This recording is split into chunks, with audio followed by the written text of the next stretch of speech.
Mohon perhatian kepada para pencinta Nabi dan sahabat agar bersiap-siap mendengarkan kisah berikut ini.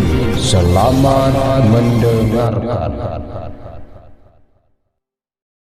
Bismillahirrahmanirrahim. Assalamualaikum warahmatullahi wabarakatuh. Hamdan wa syukran lillah, amma ba'du. Alhamdulillah, sahabat pencinta sejarah Nabi dan sahabat Rasulullah Sallallahu Alaihi Wasallam dimanapun Anda berada, alhamdulillah kita masih diberikan kesehatan zahir dan batin.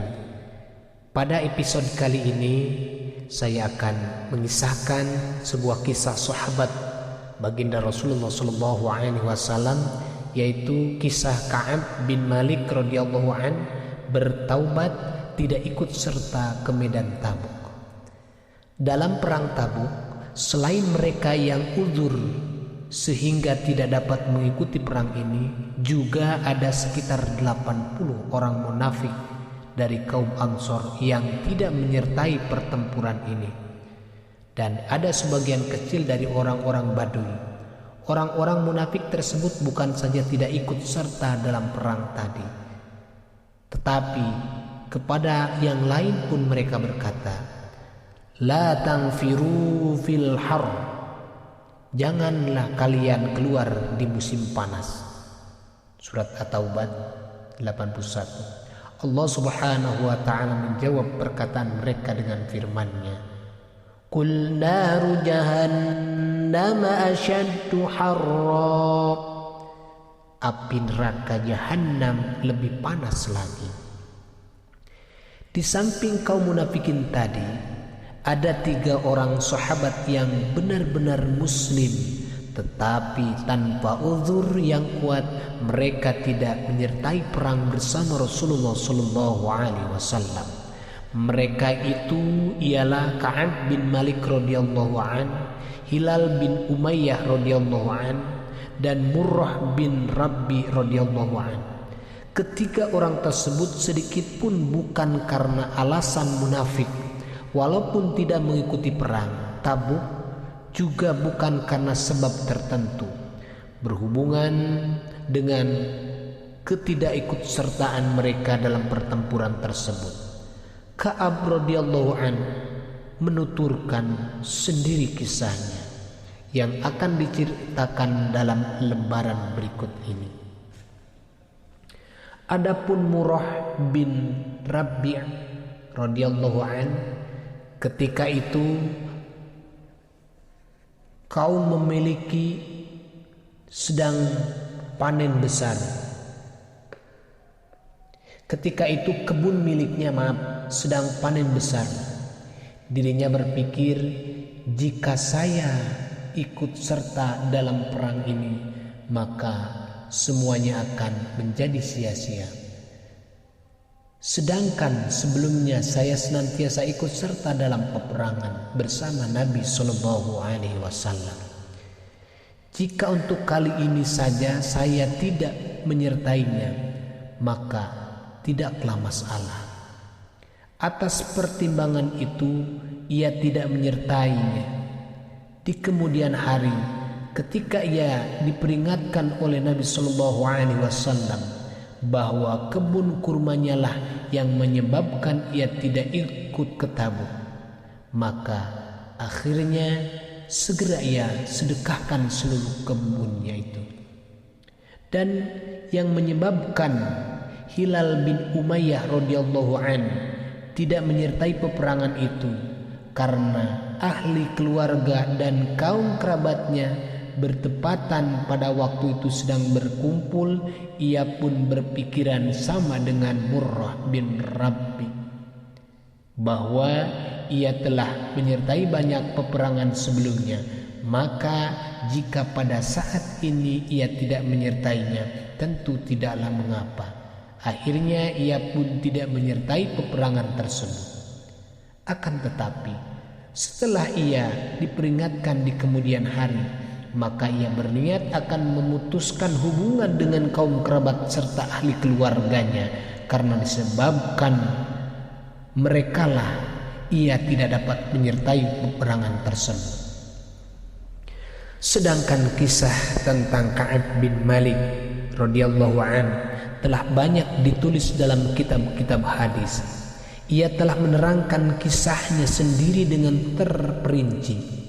Ia bercerita, sebelum perang Tabuk, saya belum pernah mengalami keadaan kaya dan sehat seperti ketika masa perang Tabuk. Ketika itu saya mempunyai 2 ekor unta, padahal sebelumnya saya tidak pernah mempunyai 2 ekor unta sekaligus. Sudah menjadi kebiasaan Nabi Shallallahu Alaihi Wasallam jika akan mengadakan suatu peperangan, beliau selalu tidak memberitahukan kemana tujuannya, tetapi beliau akan menjelaskan keadaan lainnya. Namun dalam peperangan ini, karena cuaca yang sangat panas dan jarak perjalanan yang sangat jauh dan musuh yang sangat kuat, maka telah diumumkan sebelumnya dengan jelas agar kaum muslimin membuat persiapan untuk menghadapinya. Pada saat itu, kaum muslimin yang akan menyertai perang Tabuk bersama Nabi Sallallahu Alaihi Wasallam sangat banyak jumlahnya, sehingga sangat sulit untuk menuliskan nama-nama mereka yang turut serta dalam pertempuran ini. Mereka yang tidak ikut pun tidak dapat diketahui dengan mudah karena banyaknya jumlah pasukan. Sedangkan pada masa itu kebun-kebun kurma di Madinah sedang panen besar. Saya sendiri ingin mempersiapkan peralatan perang semenjak pagi hari, tetapi sampai sore harinya keinginan saya itu belum dapat terlaksana. Terpikir dalam benak saya bahwa saya akan mendapatkan keuntungan yang banyak, dan seandainya saya berkemauan kuat, saya dapat menyusul pasukan itu kapan saja. Akhirnya Nabi Shallallahu Alaihi Wasallam telah berangkat ke medan perang beserta kaum muslimin. Hingga saat itu saya belum mempersiapkan keperluan saya. Lagi-lagi terpikir dalam benak saya bahwa jika saya telah siap, maka saya dapat menyusulnya. Demikianlah yang terjadi. Hingga keesokan harinya diperkirakan Nabi Shallallahu Alaihi Wasallam telah tiba di tempat tujuan. Saat itu pun saya masih belum mempersiapkan perlengkapan saya. Ketika saya melihat keadaan sekeliling Madinah Thayyibah, ternyata yang saya lihat hanyalah orang-orang yang sudah jelas kemunafikannya dan orang-orang yang mempunyai uzur. Kemudian tersiar kabar bahwa Nabi Shallallahu Alaihi Wasallam dan rombongannya telah sampai ke tempat tujuan. Terdengarlah kabar bahwa beliau bertanya, mengapa Ka'ab bin Malik radhiyallahu anhu tidak turut bersama kita? Salah seorang sahabatnya menjawab, ya Rasulullah, harta dan untanya lah yang menjadikannya demikian. Sahabat Mu'adz radhiyallahu anhu menyahut, kamu berkata tidak benar. Selama ini kita mengenal Ka'ab adalah orang yang baik. Akan tetapi Nabi Shallallahu Alaihi Wasallam hanya berdiam diri tanpa mengucapkan sepatah kata pun. Beberapa hari kemudian, saya mendengar berita tentang kedatangan Nabi Shallallahu Alaihi Wasallam di Madinah. Maka saya merasa takut dan cemas serta mengkhawatirkan hal ini. Dalam hati saya terlintas niat untuk berbohong dan memberikan alasan-alasan keuzuran, sekedar untuk menghindari kemarahan Rasulullah Shallallahu Alaihi Wasallam. Bisa saja saya berbohong dan di kemudian hari saya meminta maaf kepada beliau Shallallahu Alaihi Wasallam.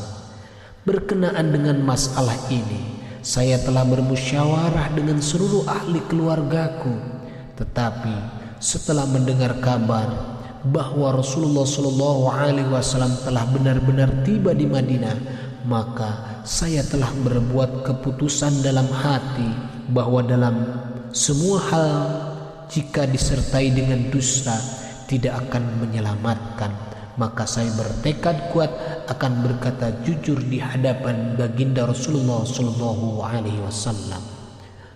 Telah menjadi kebiasaan Nabi Shallallahu Alaihi Wasallam yang mulia bahwa setiap kembali dari perjalanan yang pertama kali dilakukan Rasulullah Shallallahu Alaihi Wasallam adalah memasuki masjid, kemudian sholat 2 rakaat, lalu duduk sebentar untuk memberikan kesempatan kepada orang-orang berjumpa dengan beliau. Seperti biasanya, begitu Nabi Shallallahu Alaihi Wasallam duduk, maka orang-orang munafik mendatangi Nabi Shallallahu Alaihi Wasallam dan memberikan alasan-alasan serta sumpah-sumpah palsu mereka atas ketidakikutsertaan mereka dalam peperangan itu. Secara lahir Nabi Shallallahu Alaihi Wasallam menerima alasan-alasan halangan-halangan mereka, namun secara batin beliau menyerahkan kepada Allah Subhanahu wa Ta'ala untuk membereskannya. Kemudian tibalah giliran saya mendekati beliau dan memberikan salam kepadanya. Seraya menoleh ke tempat lain, beliau tersenyum hambar kepada saya. Saya berkata kepada beliau, "Ya Rasulullah, engkau telah berpaling dari saya. Saya bersumpah, saya bukanlah munafik dan saya meyakini keimanan saya." Sabda beliau, "Kemarilah." Maka saya pun duduk mendekatinya. Beliau berkata, "Mengapa kamu tidak ikut menyertai peperangan itu? Bukankah kamu sudah membeli unta-unta sebagai kendaraan?" Saya menjawab, "Ya Rasulullah, jika pada saat ini saya mendatangi ahli-ahli keduniaan, maka saya yakin saya akan membuat alasan-alasan bohong yang masuk akal agar saya terhindar dari kemarahannya. Sedangkan Allah Subhanahu wa Ta'ala telah memberi karunia kepada saya dengan kepandaian berbicara. Jadi jika berhadapan dengan engkau, saya paham jika saya berbohong pada saat ini lalu engkau rela kepadaku, namun bersamaan dengan itu Allah pasti memurkai saya. Sebaliknya, jika pada saat ini saya berkata jujur, maka mungkin engkau akan memarahi saya." Tetapi tidak lama kemudian Allah Subhanahu wa Ta'ala yang Maha Suci akan menghilangkan kemarahan engkau. Untuk itu saya berkata dengan sejujurnya, "Demi Allah, saya tidak memiliki suatu uzur apapun. Saya seperti yang lainnya dalam keadaan bebas dan lapang. Bahkan pada saat ini adalah suatu kesempatan yang terbaik daripada masa-masa yang sebelumnya." Nabi Shallallahu Alaihi Wasallam bersabda, "Kamu telah berkata benar." Selanjutnya beliau bersabda, "Berdirilah. Masalahmu nanti Allah sendiri yang akan memutuskannya." Saya pun pergi meninggalkan Rasulullah Shallallahu Alaihi Wasallam dan kembali ke tempatku. Sesampainya di tengah kaum keluarga saya, mereka memarahiku, "Mengapa engkau berkata demikian jujur kepada Rasulullah Shallallahu Alaihi Wasallam? Sebelum ini kamu tidak pernah berbuat dosa sedikit pun. Jika kamu datang dan meminta agar Rasulullah Shallallahu Alaihi Wasallam memohonkan istighfar bagimu, tentu itu mencukupimu." Saya berkata kepada mereka, "Banyak orang yang telah berbuat demikian kepada Nabi Shallallahu Alaihi Wasallam. Orang lain berkata bahwa selain saya ada orang yang lain yang telah berbuat sama dengan perbuatan saya terhadap Nabi Shallallahu Alaihi Wasallam, dan mereka pun telah mendapatkan jawaban yang sama dengan saya. Pertama ialah Hilal bin Umayyah radhiyallahu anhu. Yang kedua Murrah bin Rabi' radhiyallahu anhu. Saya melihat kedua orang kawan saya yang sama-sama telah ikut dalam perang Badar pun mendapatkan perlakuan yang sama dengan saya. Rasulullah SAW juga telah melarang orang lain berbicara dengan kami bertiga. Ka'ab radhiyallahu an melanjutkan ceritanya. Karena Rasulullah SAW telah melarang orang-orang berbicara dengan kami, maka tidak ada seorang pun yang berani berbicara dengan kami. Bahkan mereka memisahkan diri dengan kami. Bagi kami, dunia ini seakan-akan telah berubah, sehingga kami merasakan bumi yang luas ini bagaikan kesempitan yang menghimpit, sehingga orang menghina diri kami. Dan yang paling mengganggu pikiran saya dalam hal ini adalah saya merasa khawatir jika saya meninggal dunia pada saat itu, apakah jenazah saya akan disolatkan oleh Rasulullah SAW ataukah tidak. Dan yang lebih ditakutkan lagi yaitu jika Rasulullah SAW lebih dahulu meninggal dunia, maka saya akan selama-lamanya dalam keadaan demikian. Tidak ada seorang pun yang akan berbicara dengan kami. Tidak ada yang berani menyolatkan jenazah saya. Siapakah yang berani menentang perintah Nabi SAW? Semoga saja hal ini tidak terjadi.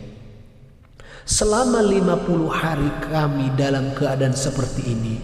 2 orang kawan saya yang lainnya sudah tidak berani lagi keluar rumah.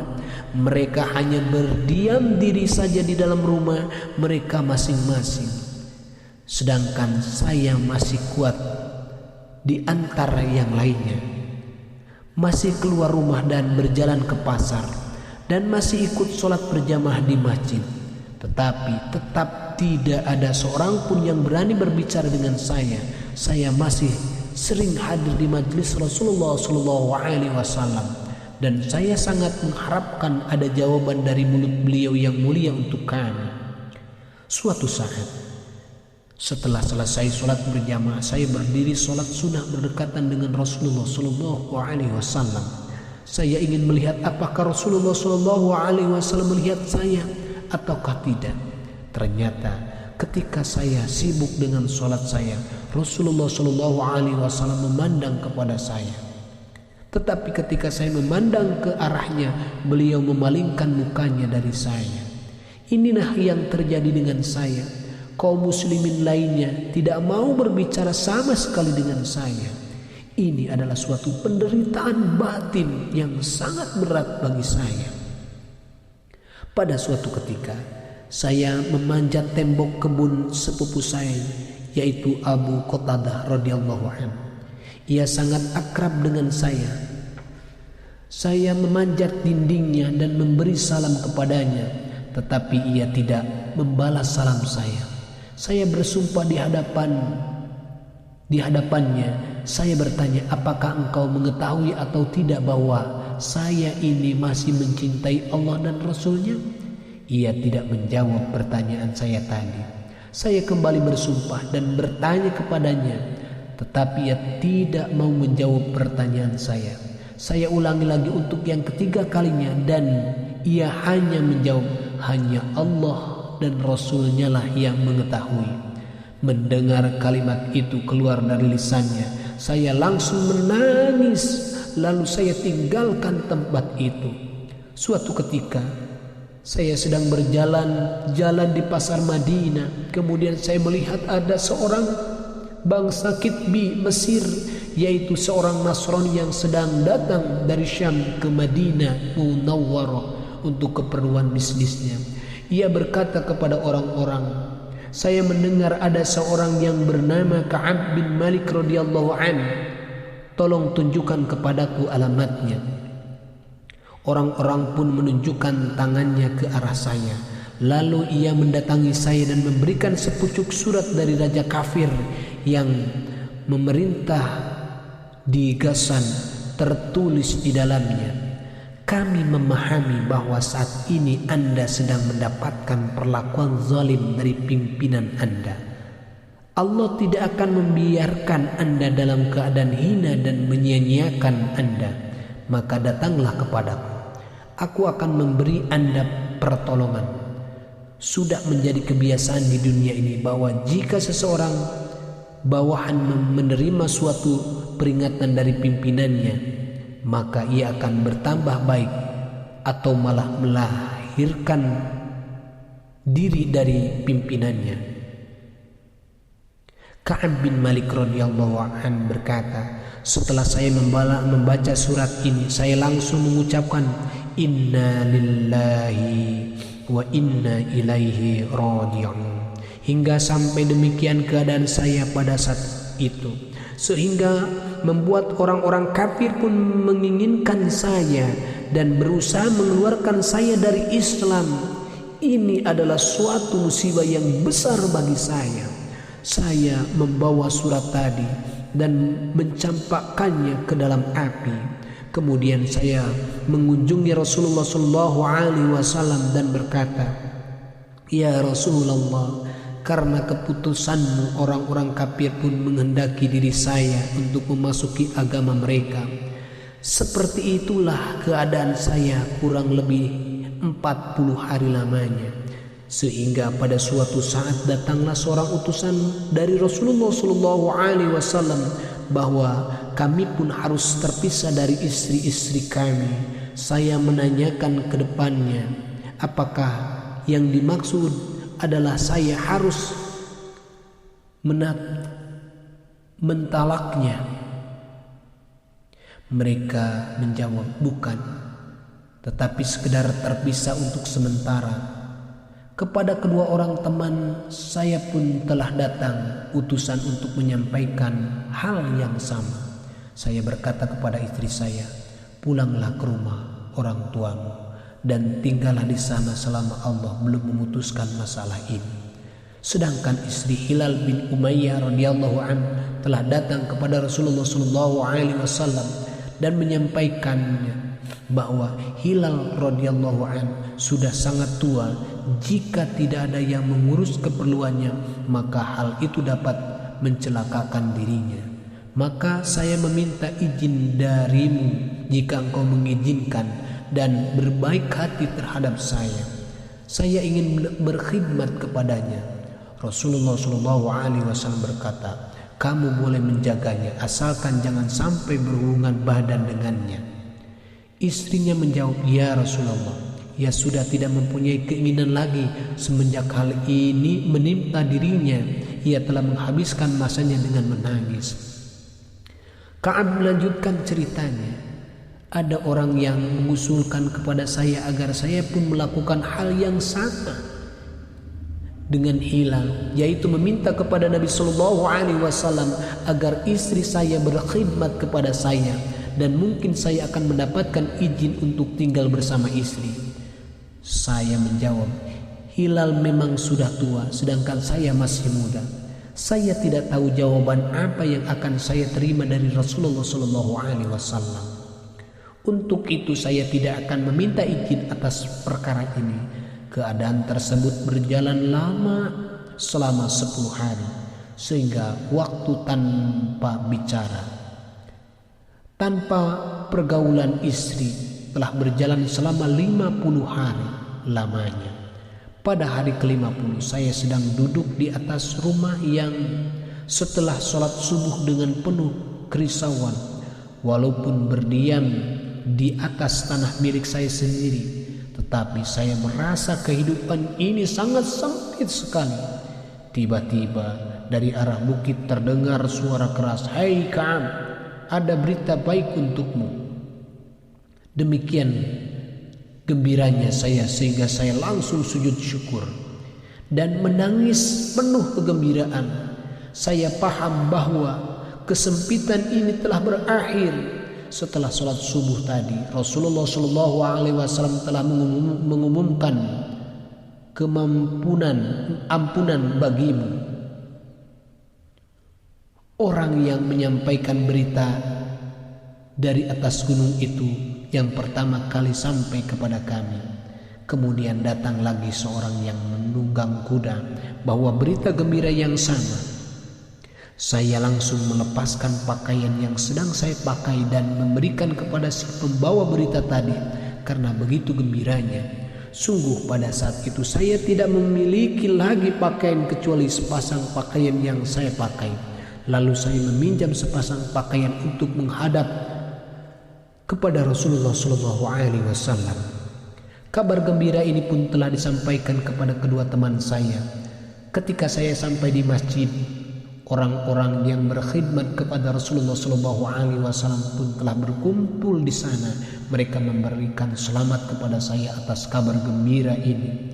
Yang pertama kali memberikan selamat ialah Abu Talha radhiyallahu anhu. Saya memeluk dan menyalaminya. Peristiwa ini tidak akan saya lupakan.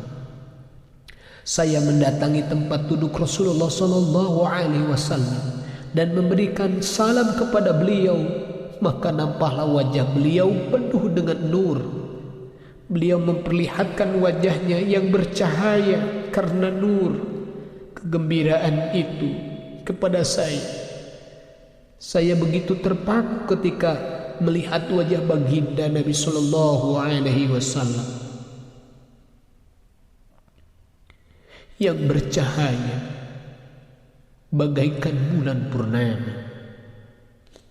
Saya berkata kepada beliau, "Ya Rasulullah, untuk menyempurnakan taubat saya atas hal ini, maka saya ingin menyedekahkan seluruh harta kekayaan saya di jalan Allah."